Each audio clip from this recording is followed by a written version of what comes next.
Hollywood, February 1997. This is the case that would change the rules forever. He's going to have a little trouble now. There's an officer showing up, and as you can see, they are opening fire right now. He's wearing heavy body armor, so he's not knocking down at all. Suddenly, he realizes that his bullets are not stopping the police, and their bullets are getting through to him.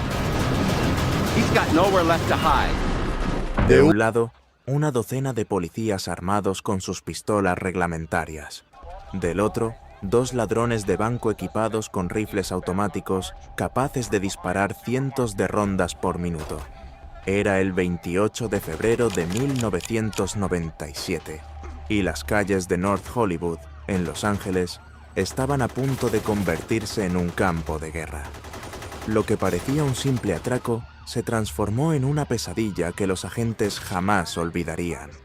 Durante más de 40 minutos, las balas llovieron sin descanso, el pavimento se cubrió de sangre y los casquillos se amontonaron como testigos silenciosos del caos.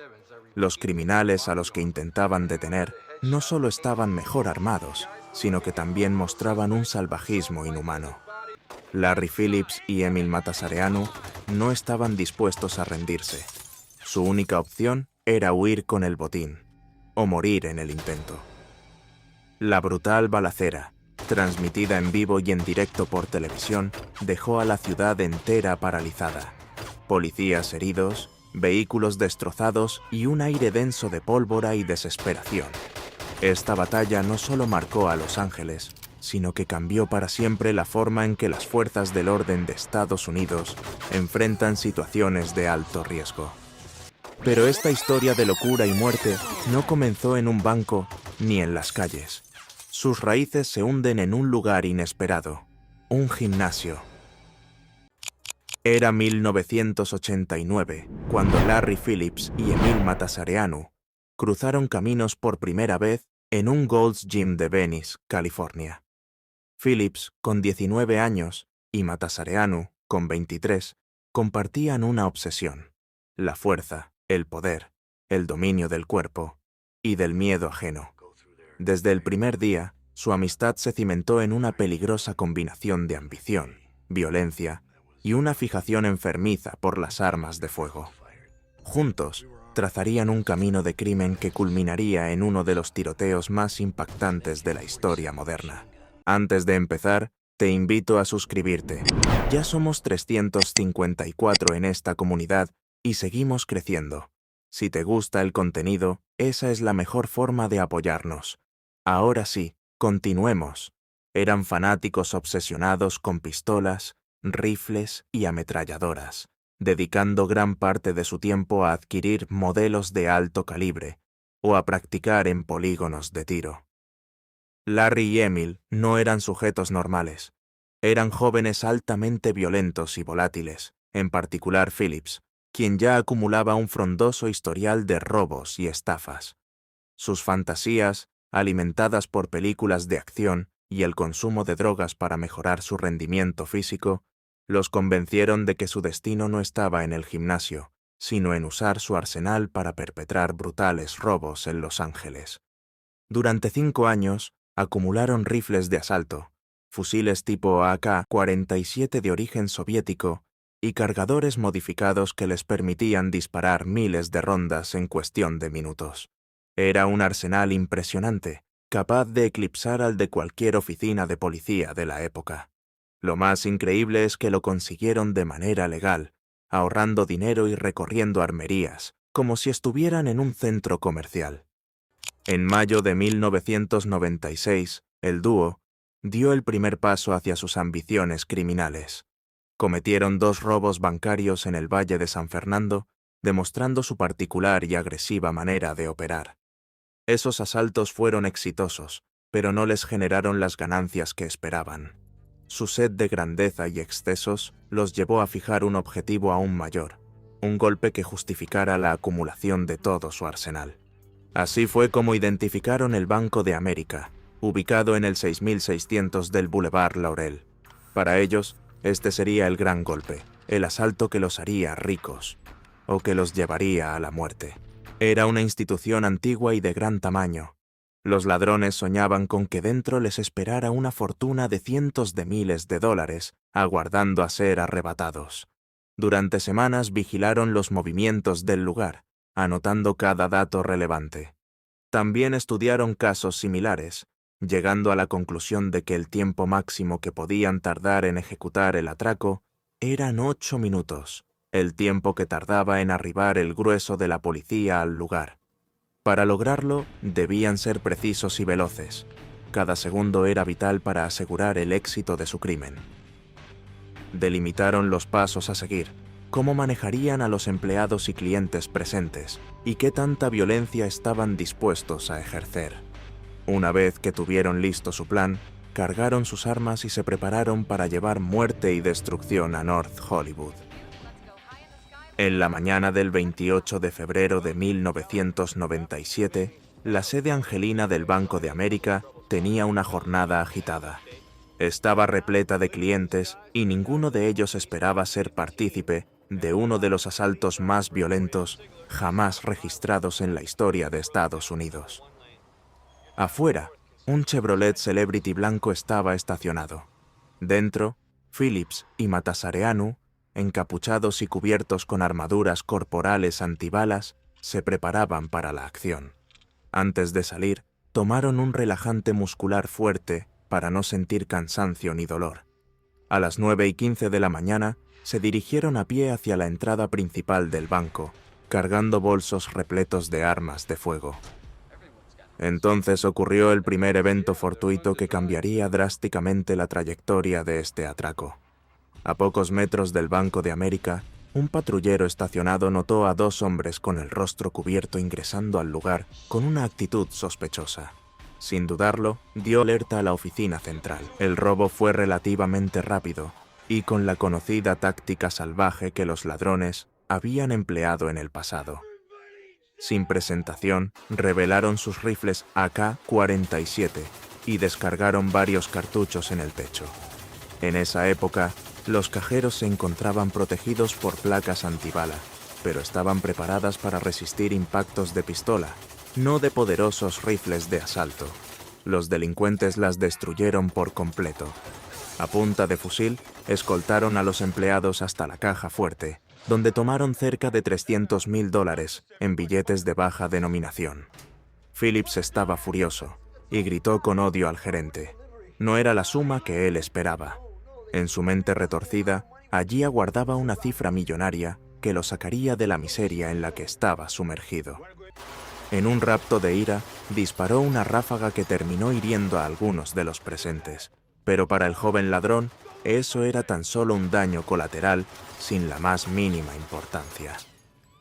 Cargados de furia, reunieron todo el efectivo y salieron por la puerta principal alrededor de las 9:24 de la mañana, sin saber que aún faltaba mucho para el desenlace. Afuera los esperaba un grupo de efectivos fuertemente armados. La respuesta de los jóvenes fue rápida y al unísono. Dispararon sus AK-47, regando cartuchos de alto poder por toda la zona. Concreto, acero y chalecos blindados. Nada podía detener la potencia destructiva de los cartuchos de alta velocidad empleados por Phillips y Matasareanu. Los patrulleros quedaron completamente destrozados, penetrados por cientos de balas que los atravesaban como si estuvieran hechos de plástico. Detrás de cada unidad, los efectivos trataban de protegerse de una furia inimaginable a la cual nunca antes se habían enfrentado. No estaban entrenados ni preparados a nivel armamentístico para hacerle frente a 2 psicópatas con acceso a un arsenal de grado militar.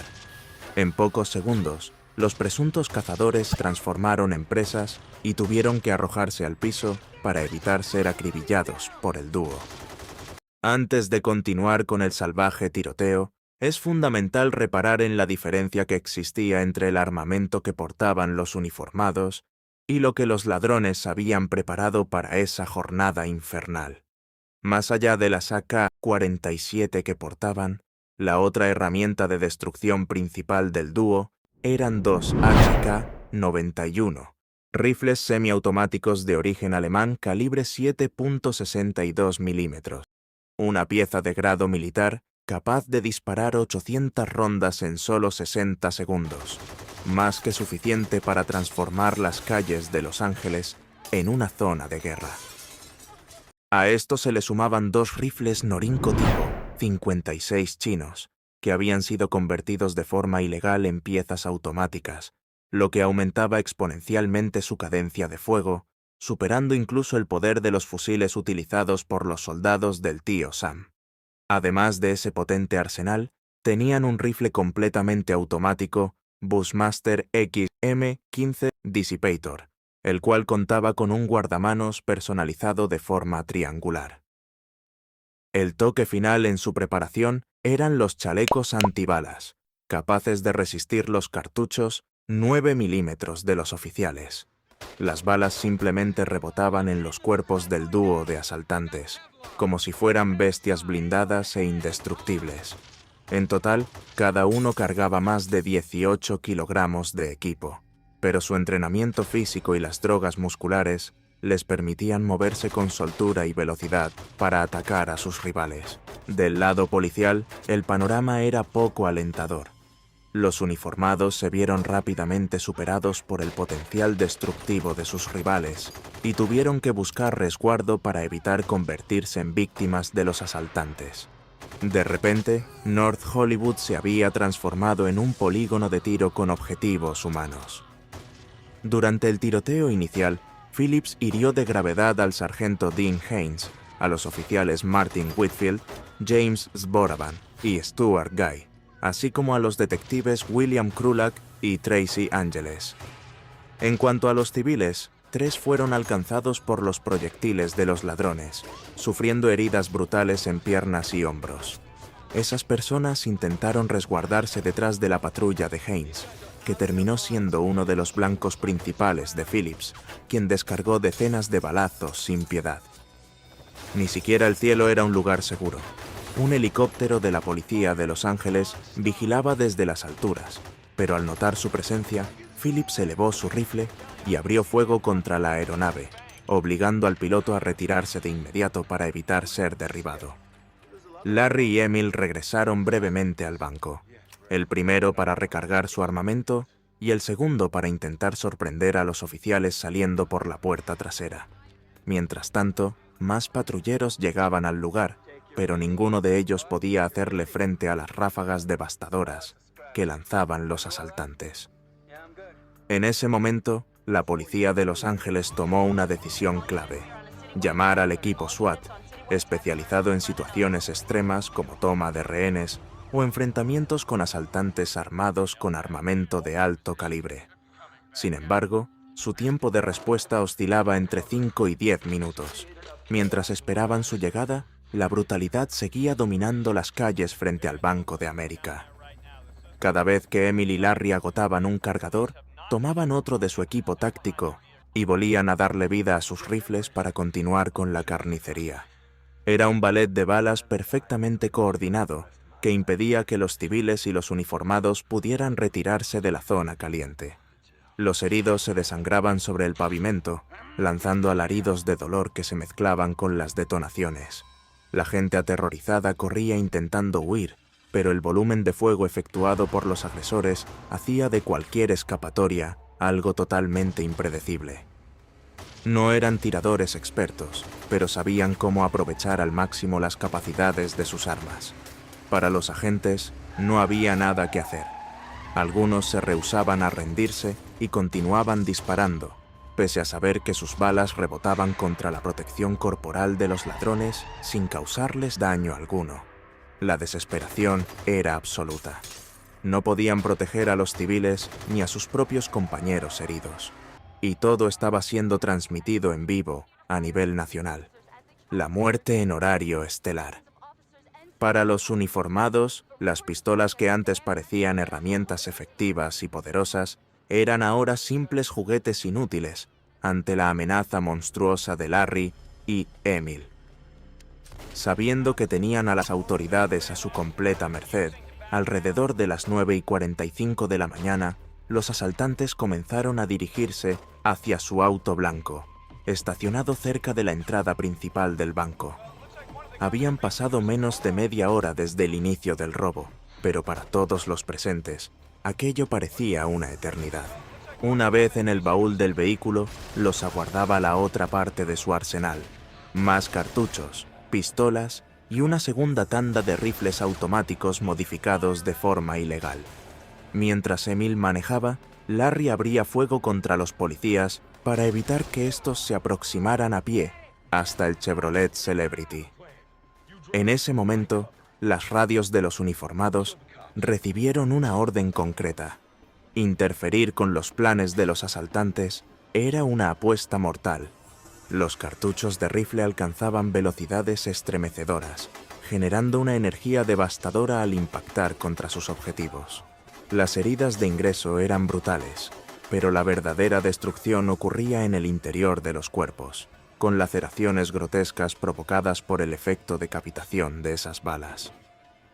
Para ese momento de la mañana, varios agentes habían sido alcanzados por el fuego enemigo, y brindarles atención médica era imposible sin poner en riesgo al personal de emergencias. Había que tomar una decisión inmediata si querían evitar una masacre aún mayor.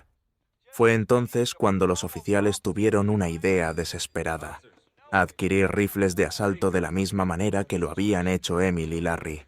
Un comerciante local facilitó AR-15 a los uniformados, lo que elevó notablemente sus capacidades ofensivas y les permitió retomar el combate. Phillips se refugió detrás de una camioneta, incapaz de accionar su rifle.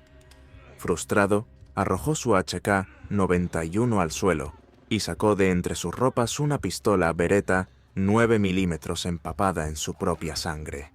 Observó el arma por unos segundos que se sintieron como horas y, sin pensarlo, cargó contra los policías que lo esperaban a unos 50 metros. Disparó a ciegas, gritando insultos sin sentido, pero sin la puntería necesaria para hacerles daño. En ese instante, un disparo impactó en su mano derecha, obligándolo a soltar el arma con un dolor insoportable. Pero Larry, movido por el odio y la desesperación, se arrodilló, tomó la pistola con su otra mano y la colocó bajo su barbilla. Miró a su alrededor y se vio acorralado, como una bestia salvaje a punto de ser capturada. No iba a rendirse. Si lo atrapaban, sería sin vida. Sin dudarlo, se voló la cabeza en 1000 pedazos. Un final apropiado para tanto salvajismo. Sin embargo, aún quedaba un tirador suelto y dispuesto a todo. Matasareanu estaba atascado en el Chevrolet, perdiendo el control mientras se estrellaba contra varios vehículos estacionados. Al recibir disparos en las ruedas, su auto quedó inutilizado, lo que lo llevó a intentar robar un jeep aparcado cerca. Pero Emil no logró arrancarlo. El vehículo contaba con un encendido eléctrico especial. A 40 minutos del inicio del robo, el desenlace estaba cada vez más cerca y la tragedia era inevitable. En ese momento, Matasareanu fue interceptado por un vehículo de transporte de SWAT que acababa de llegar a la escena del crimen. Inicialmente, Emil intentó resistir, plantándose y abriendo fuego. Sin embargo, esta vez no se enfrentaba a policías desprotegidos, sino a operadores especiales entrenados para situaciones de alto riesgo. Recibiendo múltiples impactos de bala en su estómago, brazos y piernas, Matasareanu arrojó su rifle y levantó las manos en señal de rendición. Fue rodeado de inmediato por los elementos de SWAT, quienes lo esposaron mientras él sonreía, con el rostro cubierto de sangre, mostrando una expresión que resultaba tan tenebrosa como inquietante. A pesar de los gritos desafiantes, Matasareanu estaba gravemente herido y necesitaba asistencia médica urgente para sobrevivir. Sin embargo, debido al caos generado durante los 44 minutos de tiroteo, las ambulancias quedaron bloqueadas e incapaces de ingresar para atender a los heridos. Recostado sobre el pavimento, el criminal dio sus últimos suspiros, falleciendo a causa de la pérdida masiva de sangre por los más de 29 impactos de bala de diversa gravedad. Así concluía uno de los enfrentamientos urbanos más impactantes de la historia norteamericana. En total, más de 300 efectivos de distintas fuerzas respondieron al llamado de emergencia. Para el momento en que los agresores fueron abatidos, habían disparado más de 12 cargadores lo que equivale a un cartucho cada 2 segundos durante más de 40 minutos. Los ecos de este tiroteo resonaron no solo en Los Ángeles, sino en todo Estados Unidos. El impresionante arsenal de los asaltantes y la superioridad que demostraron sobre los agentes de policía desataron un cuestionamiento. ¿Qué tipo de armas deberían utilizar los agentes en situaciones críticas? No siempre es viable esperar la llegada de SWAT para contener a un atacante psicótico o bien preparado. Es por eso que, en los últimos años, los policías también cuentan con rifles tipo AR-15 como parte de su equipo, una plataforma de alta velocidad que les permite estar a la altura de las amenazas más letales. Además, se incorporaron chalecos de fibra ultrarresistente a sus uniformes. Esto no solo ofrece mayor protección, sino que también reduce el peso en comparación con las antiguas armaduras corporales de los años 90. Así es como la masacre perpetrada por Larry Phillips y Emil Matasareanu asegura su lugar en la sangrienta historia de los tiroteos en Estados Unidos. Con este trágico desenlace, llegamos al final de un video cargado de brutalidad y muerte. Si te ha gustado este contenido y deseas conocer más sobre balaceras semejantes a la acontecida en New Hollywood, te invitamos a suscribirte y activar las notificaciones de nuestro canal. Sin más, nos despedimos hasta la próxima entrega. Gracias por acompañarnos.